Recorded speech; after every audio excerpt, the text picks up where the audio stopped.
ఇప్పుడు ఏం చేయాలనుకుంటున్నావు దమయంతి? అబ్బా అనుపమ, నువ్వు కంగారు పడితే ఎంత ముద్దుగా ఉంటావో తెలుసా నీకు? అడిగావు కాబట్టి చెప్తున్నాను.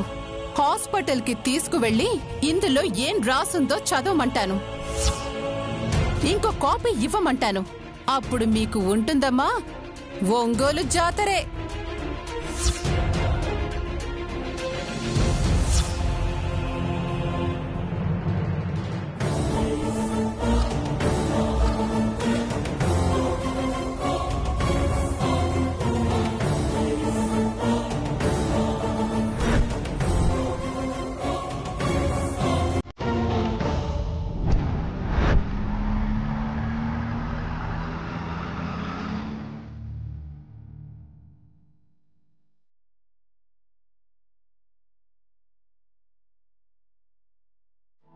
మీరు హీరోయిన్ ఫ్రెండ్ రోల్ కోసం వచ్చావు. పేరు? సంపద. ఓకే, కనుక్కొని వస్తాను. చాలా పెద్ద సినిమా అంట శామ్. లక్కీగా దొరికింది. హీరోయిన్గా అనుకున్నాం, చివరికి ఫ్రెండ్ క్యారెక్టర్. దీనికే చాలా పోటీ ఉంది తెలుసా? ఒకసారి ఇలాంటి రోల్ చేస్తే మళ్ళీ మళ్ళీ ఇలాంటి రోల్స్ చేయాల్సి వస్తుంది సిద్ధు. అలా ఏం ఉండదులే శామ్.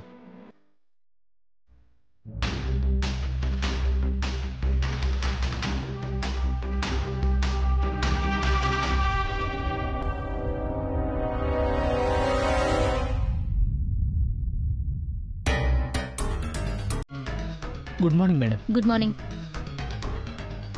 మేడం వస్తే లెగవాలని కూడా తెలీదా? ఆవిడ కోపం వస్తే ఏం చేస్తుందో కూడా తెలీదు.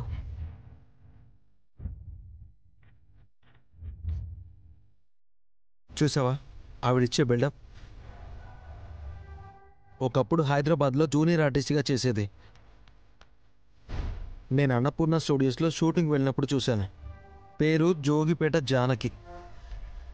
ఒక మీడియేటర్ని పట్టుకుంది.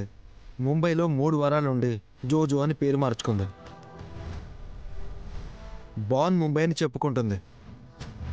ఇప్పుడు కన్నడలో సూపర్ స్టార్. ఒక్క సినిమా హిట్ పడింది. ఇప్పుడు ప్రొడ్యూసర్లు అందరూ క్యూలో ఉన్నారు ఆవిడ డేట్స్ కోసం. అందరికీ అలాంటి అదృష్టం రాదు కదా సిద్ధు. అందరికీ వస్తుంది శామ్, కాకపోతే వెయిట్ చేయాలి. వచ్చిన ఛాన్స్ మిస్ చేసుకోకూడదు. మీకు ఈ కాస్ట్యూమ్స్ ఎవరిచ్చారు? నార్మల్గా వచ్చాం. కాస్ట్యూమర్ దగ్గరికి వెళ్ళి విలేజ్ గెటప్ లంగావణి ఇస్తారు, తీసుకోండి. అసలు సీన్ ఏంటి? మేడం పుట్టుకతోనే రిచ్, ఈ అమ్మాయి లో క్లాస్. మేడం వస్తుంది, ఈ అమ్మాయి ఎదురు వెళ్తుంది. చెమట వాసన వస్తుందని మేడం అంటారు. త్వరగా వెళ్ళండి, డైరెక్టర్ గారు వచ్చేలోపు రిహార్సల్ చేయాలి. పద శామ్.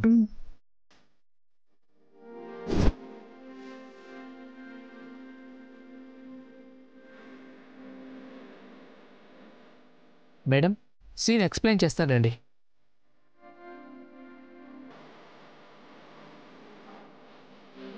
ఓకే.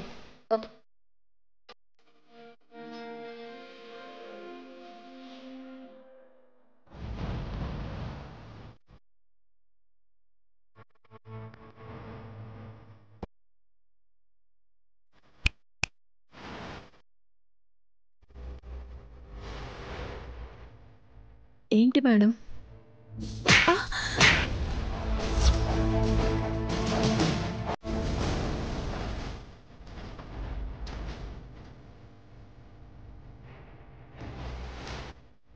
చెమటలో బ్రతికే మీరు నేనొచ్చేటప్పుడు ఎదురొస్తే రియాక్షన్ ఇలాగే ఉంటుంది.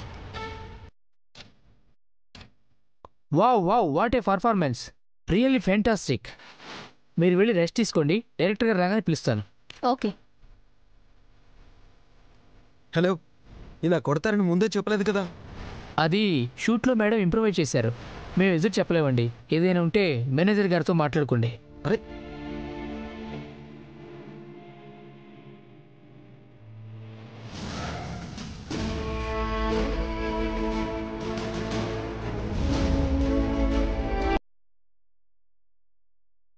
శామ్,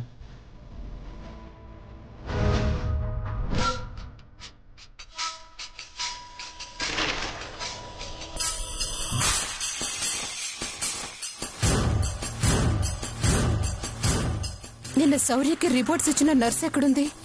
ఖచ్చితంగా నర్స్ రిపోర్ట్ ని చూసే ఉంటుంది. అడిగి తెలుసుకుంటా, లేదంటే రిపోర్ట్స్ చూపించి అడిగేస్తా. అమ్మయ్యా, కనిపించింది. 100 ఏళ్ల ఆయుష్.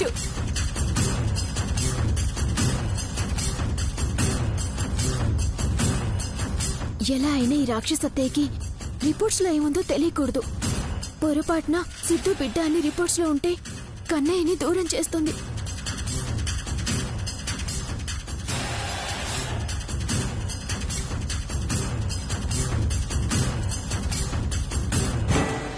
ఇదిగో అమ్మాయి, నీకోసమే వెతుకుతున్నాను. దేనికండి? ఇదిగో ఇదుంచి చెప్తాను. డబ్బిస్తున్నారు దేనికండి? ఎవరైనా చూస్తున్న ఉద్యోగం పోతుంది. నేను నీకు అప్పున్నానని చెప్తానులే, కంగారు పడుకు. అసలు మీకేం కావాలి? నీ నోటి నుండి శుభవార్త. మొన్న మా అబ్బాయి శౌర్యకి DNA రిపోర్ట్స్ ఇచ్చావు కదా? అవును. ఆహా, అవి నువ్వు చదివావా? అందులో ఏముంది? DNA అనేది హైలీ కాన్ఫిడెన్షియల్ మ్యాటర్ అండి. మేము చూడకూడదు. నేను చూడలేదు. అయితే ఇప్పుడు చూసి చెప్పు.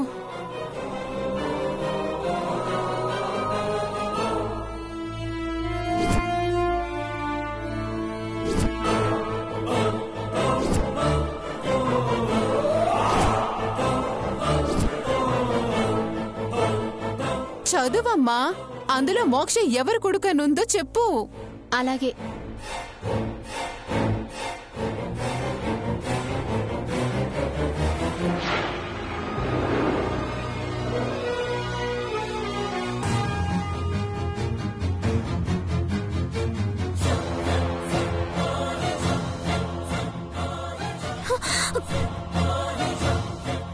హలో,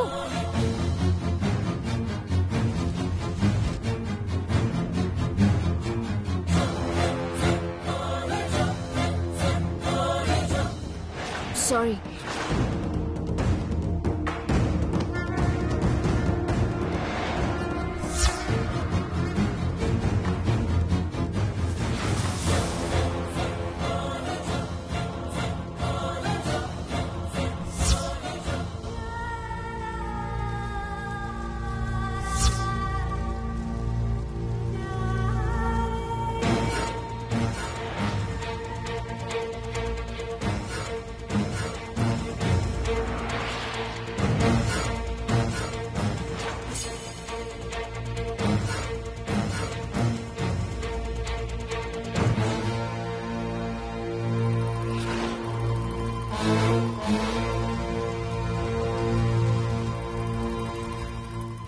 తీసుకొని పారిపోదామనుకున్నావా?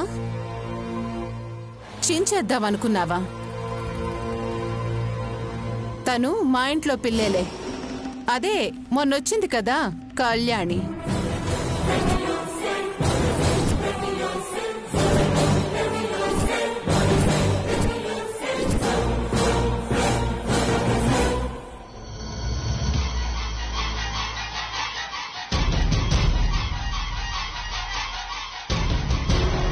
నువ్వు చదువు. ఇంకెందుకు? బుర్కా తీసి నీ చెవులతో నువ్వే విను. వాడు ఎవడి కొడుకో.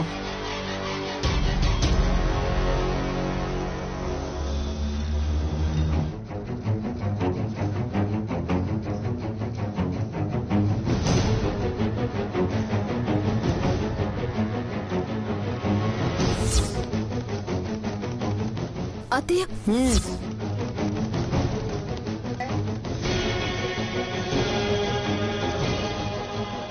అబ్బాయి పేరు మోక్ష, తల్లి సంపద, తండ్రి పేరు ఎస్.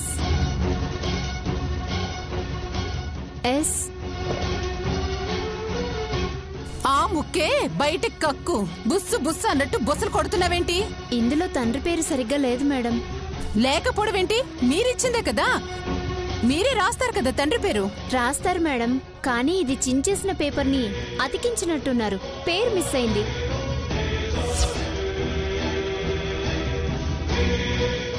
సరిగ్గా చూసావా? పోయింది ఇంత చిన్న ముక్కే కదా. అందులోనే పేరుంది మేడం. ఇక్కడ ఎస్ అని మాత్రమే ఉంది.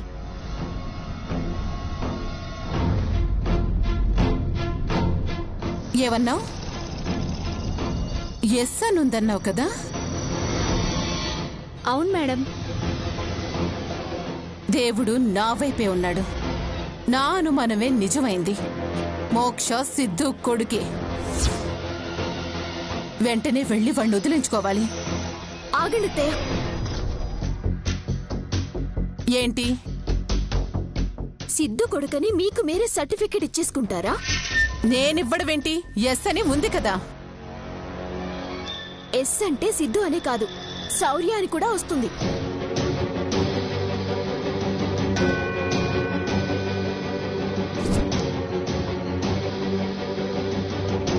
పోయిన పేపర్ ముక్కలో శౌర్య అని ఆఫీసర్ నేమే ఉందేమో, ఎవరికి తెలుసు? మీరు చూసారా? లేకపోతే చదివారా? మర్చిపోయా. ఇంగ్లీష్ చదవడం వస్తే ఇక్కడి దాకా ఎందుకొస్తారు? చాలత్తయ్య, ఇప్పటి వరకు మోక్ష ఆఫీసర్ కొడుకు కాదు అని మీరు ప్రూవ్ చేయాలని చేసిన ప్రయత్నాలు చాలు. ఇప్పటికైనా ఆపేయండి. ఆఫీసరే మోక్ష తన బిడ్డ అని నమ్మాడు కదా, మీకేమైంది? వాడు నమ్మలేదు. నీ మాటలకి అయోమయంలో పడ్డాడు. తప్పు చేస్తున్నానేమో అనే భ్రమలో ఉన్నాడు. నిజమేంటో తెలిసేలా చేసి వాడి భ్రమని నేను పోగొడతాను. వాణ్ణి మోసపోకుండా కాపాడుకుంటాను. మీరు ఇక్కడికి వచ్చినట్టు మీ అబ్బాయికి తెలిస్తే? నేనేం భయపడ్ను. కావాలంటే వెళ్ళి ఇక్కడ జరిగిందంతా చెప్పుకో. అవసరం లేదత్తయ్య. చిరిగిపోయి ఏ విలువ లేకుండా మీ చేతిలో ఈ పేపర్ ఎలా ఉందో, మీ మాటలకి ఆఫీసర్ విలువ ఇవ్వకుండా మిమ్మల్ని నమ్మకుండా ఉండే రోజులు వస్తాయి. బాబు విషయంలో మీరెన్ని ప్రయత్నాలు చేసినా అన్నీ వృధాగానే అయిపోతాయి. బాబుకి నేనున్నాను.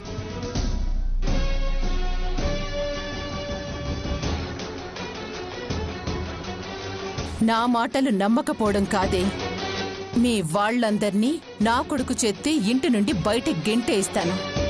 ఆ బాబుని వదిలించుకుంటాను.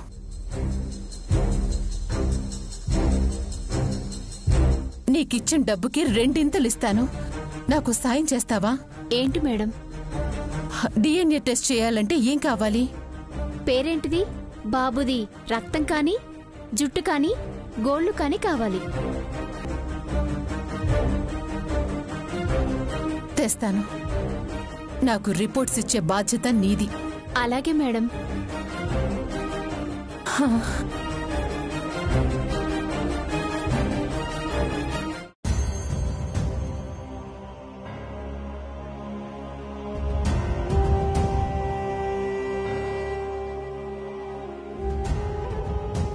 మీరు 3 ముక్కలాట ఆడి శౌర్య మోసపోయేలా చేసినా మీ ఇద్దరి ఆట కట్టించడానికే ముక్కల్ని అంటించుకొని వచ్చాను. అవి ఇవే. అడిగావు కాబట్టి చెప్తున్నాను. హాస్పిటల్కి తీసుకువెళ్ళి ఇందులో ఏం రాసుందో చదవమంటాను. అమ్మా, పుచ్చవ కళ్యాణి, హాస్పిటల్ దగ్గర ఏం జరిగిందో ఏంటో అని కంగారు పడిపోయాను. దమయంతి నిజం తెలుసుకుందా? అలాంటి వాళ్ళు నిజం తెలుసుకుంటే సత్యాన్ని గెలవనివ్వరనే దేవుడు వాస్తవం తెలియనివ్వకుండా వాయిదా వేయించాడమ్మా. అమ్మయ్యా, గండం గడిచిందన్నమాట. అలా అనుకుని తేలిక పడలేమమ్మా. ఎందుకంటే దమయంతి అత్తయ్యకి అసూయ, ద్వేషాలు, పగ, ప్రతీకారాలు అంత త్వరగా పోయేలా లేవు. శౌర్యని మాట విన్నాడు కదా కళ్యాణి, ఇంకేం సమస్య ఉందని? బాబు డిఎన్ఏ రిపోర్ట్స్ విషయంలో విన్నాడంతే. ఇప్పటికీ వాళ్ళమ్మ మాట జవదాటరాయన. ముక్కలైపోయిన రిపోర్ట్స్ కాగితాల్ని తిరిగి అతికించి హాస్పిటల్కి తీసుకువెళ్లిన ఆవిడ ముక్కలైపోయిన మనసుని కూడా తిరిగి అతికించగల నేర్పరి. అందుకే జాగ్రత్త పడాలని అనుకుంటున్నాను. ఎలా కళ్యాణి? నువ్వేం చేయాలనుకుంటున్నావో నాకు వివరంగా చెప్పు. మనం చేయాల్సిందేంటంటే సంపదని, సిద్ధుని వీళ్ల ముందు నిలబెట్టి మా మధ్య ఎలాంటి శారీరక సంబంధం లేదని, కేవలం ప్రేమ పేరుతోనే తప్పటడుగు వేశామని చెప్పించాలమ్మా. చెప్పినంత సులభంగా వాళ్ళని ఎలా రప్పిస్తావు? ఎక్కడున్నారో కూడా తెలియదు కదా. తెలుసుకోవాలమ్మా. పోలీసుల కన్నా మనకే ఎక్కువ అవసరం. వాళ్ళని రప్పిస్తేనే చాలా సమస్యలు తీరిపోతాయి. నాకు 2 రోజులు టైం ఇవ్వమ్మా. అనుకున్నదంతా అమలయ్యేలా చేస్తాను. నువ్వు చేయగలవన్న నమ్మకం నాకుంది. కానీ సాహసం చేస్తున్నావు. బెడిసి కుట్టిందంటే నీ జీవితం దెబ్బతింటుంది. బెడిసి కొడితే జీవితం నాశనమైపోతుంది. అమ్మ నాన్నని ఇద్దరినీ దూరం చేసుకున్నదాన్ని ఇంకేదో నష్టపోతానని భయపడతాననుకున్నావా అమ్మా? నా కోసమైనా నువ్వు బావుండాలి కళ్యాణి. నా వల్లే సంపద సిద్ధుతో వెళ్ళిపోయిందని నిందలు పడుతున్నాను. అదంతా అబద్ధమని నిరూపించాలి. అలాగే పసిబిడ్డకి బంగారు భవిష్యత్తు అందించాలి. ఆ 2 పనులు జరిగే వరకు నాకేం జరిగినా నేను పట్టించుకోనమ్మా. ఏంటి విశేషాలు?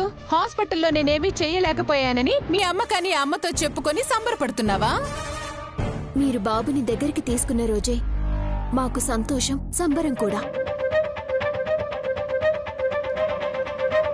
నిజమేంటో నిరూపించేంత వరకు వాడు నా మనవడు కాదు. ఆలస్యమైపోతుంది దమయంతి. ఈలోగా నువ్వు చాలా కోల్పోతావు. మీరు చేసిన ఘనకార్యాల వల్ల సమస్యల పాలయ్యింది నేను. ఇప్పుడు బోసి నవ్వులు చూసి అంతా తూచ్ అని జరిగిందంతా మర్చిపోవాలంటే ఎలా అవుతుంది?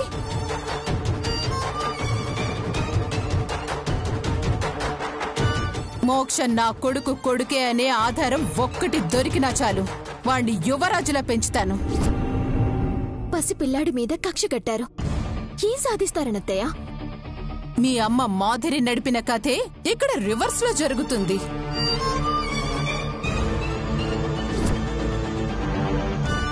మోక్ష నా రక్తమే అని తెలిసిన రోజు వాడు ఏనుగు అంబారి ఎక్కుతాడు. నెత్తిన పెట్టుకొని చూసుకుంటాను.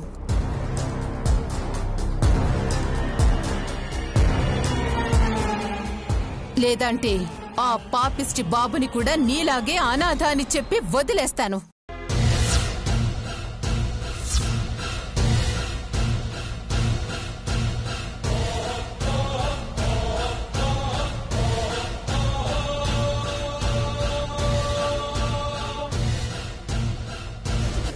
దమయంతి మాటలకి బాధపడకు. నీకు నేనున్నాను. నువ్వెలా అనాథవవుతావు? మాటనేసి తప్పు చేశానని తెలుసుకునే రోజు త్వరలోనే వస్తుంది. నువ్వేం బాధపడకు.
ఏంటి శివ ఆలోచిస్తున్నావు?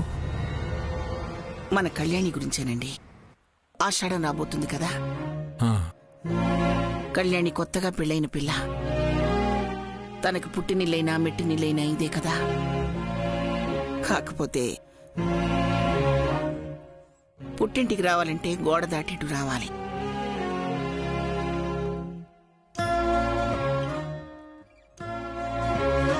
ఆషాఢ బోనాల్లో అమ్మవారు నిండుగా కొలువై ఉంటారు. ఉత్సవం కోలాహలంగా జరుగుతుంది.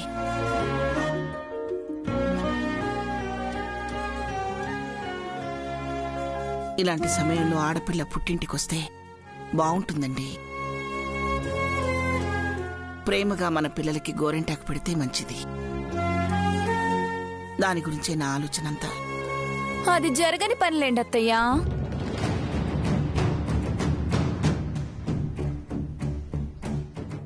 అంటే నా ఉద్దేశం శౌర్య ఒప్పుకుంటాడా అని అత్తయ్యా.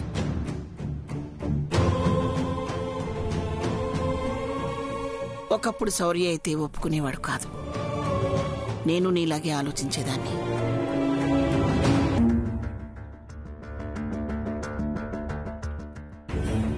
కానీ శౌర్యలో ఇప్పుడు మార్పు కనపడుతుంది. మంచేదో చెడేదో ఆలోచించగలుగుతున్నాడు. నా మనవడి గురించి నాకు బాగా తెలుసు. వాడి మనసు వెన్న. ఎంత మంచివాడు కాకపోతే ఏం జరిగిందో తెలియని వయసులోనే అనుపమ కళ్ళల్లో కన్నీళ్లు తుడిచి అమ్మా అని పిలుస్తాడు.